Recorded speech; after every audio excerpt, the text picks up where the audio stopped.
भारत का चंद्रयान-3 मिशन सफल हो गया। इसके लिए सभी देशवासियों को बधाई। चांद पर कदम रखने के बाद लैंडर विक्रम और रोवर प्रज्ञान ने अपना काम भी शुरू कर दिया। रोवर लैंडर से बाहर निकल चुका है और चांद की सतह पर उसने चहलकदमी भी शुरू कर दी है। रोवर एक चंद्र दिवस, जो कि धरती के 14 दिनों के बराबर है, तब तक काम करेगा। वहां का डेटा कलेक्ट करेगा और उसे लैंडर तक पहुंचाएगा। लैंडर के जरिए वो जानकारी इसरो तक पहुंचेगी।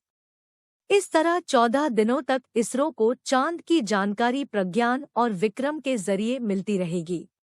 लेकिन बड़ा सवाल यह है कि 14 दिन बीतने के बाद इनका क्या होगा? ये क्या आपने कभी सोचा है? आइए बताते हैं कि 14 दिनों बाद रोवर और लैंडर का क्या होगा। जिस तरह से रोवर और लैंडर को तैयार किया गया है, उसके हिसाब से रोवर और लैंडर से जानकारी 14 दिनों तक ही प्राप्त होगी। इसका कारण है कि इस दौरान चांद पर धूप रहेगी और दोनों को सोलर एनर्जी मिलती रहेगी।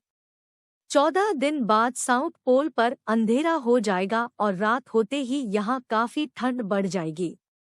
चंद्रमा के दक्षिणी ध्रुव पर तापमान -238 डिग्री सेल्सियस तक चला जाता है। इतने कम तापमान पर मशीनों का काम कर पाना बहुत मुश्किल होता है। चूंकि विक्रम और प्रज्ञान केवल धूप में ही काम कर सकते हैं, इसलिए वे 14 दिनों के बाद निष्क्रिय हो जाएंगे। हालांकि इसरो वैज्ञानिकों ने चंद्रमा पर फिर से सूरज उगने पर विक्रम और प्रज्ञान के काम करने की संभावना से इनकार नहीं किया है।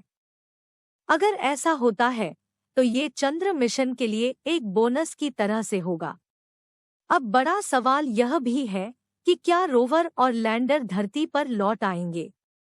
चंद्र मिशन में काम को पूरा करने के बाद बेशक लैंडर विक्रम और रोवर प्रज्ञान निष्क्रिय हो जाएंगे, लेकिन इनकी वापस धरती पर लौटने की कोई संभावना नहीं है।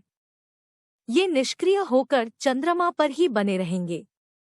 बता दें कि भारत के चंद्रयान-3 का कुल वजन 3,900 किलोग्राम है, जिसमें प्रोपल्शन मॉड्यूल का वजन 2,148 किलोग्राम, लैंडर मॉड्यूल का वजन 1,752 किलोग्राम है। लैंडर मॉड्यूल के वजन में 26 किलोग्राम का रोवर भी शामिल है और प्रज्ञान रोवर चांद की सतह पर 500 मीटर तक चलेगा।